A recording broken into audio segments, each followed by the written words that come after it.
इतका सुंदर परिसर आणि इतकं सुंदर मंदिर दत्त देवगडमधलं आहे आणि इथे आज आम्ही दर्शन घेणार होतो. पटकन नाश्ता केला आणि पुढे गेलो. नमस्कार मंडळी, मी प्राची. आजच्या मिनी ब्लॉगमध्ये तुमचं दिवसे स्वागत. तर आज आम्ही थांबलेलो दत्त महाराजांच्या मठात आणि इथेच आम्ही फ्रेश वगैरे झालोय आणि आता आम्ही दर्शन घ्यायला निघालोय. तर चला बघूयात दर्शन कसं होतंय. आणि इथला परिसर खरंच खूप छान आहे. तिकडचा तर खूप छान आहे, तिकडच्या गल्लीमधून खूप छान व्ह्यू येतोय आणि हा पण व्ह्यू किती छान आहे. आणि आता आम्ही निघालोय मठात जाईल आणि ही सगळी आहे आमची फॅमिली. पूर्ण व्ह्यू दिसते बघा. मस्त अशा शेणाने सारवून रांगोळी काढली.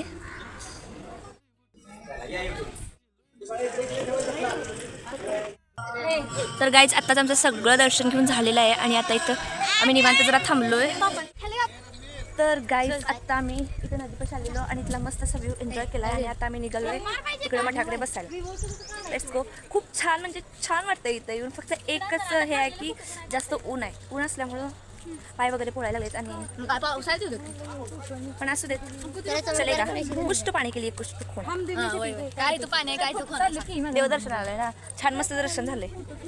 तर गाईज आत्ताच आम्ही देवगडहून आलेलो आहे आणि देवगडचा प्रवास आणि दर्शन खूप छान झालंय. तुम्हाला हा देवगडचा आमचा ब्लॉग कसा वाटला नक्की कमेंट करून सांगा. आवडला तर लाईक करा. बाय.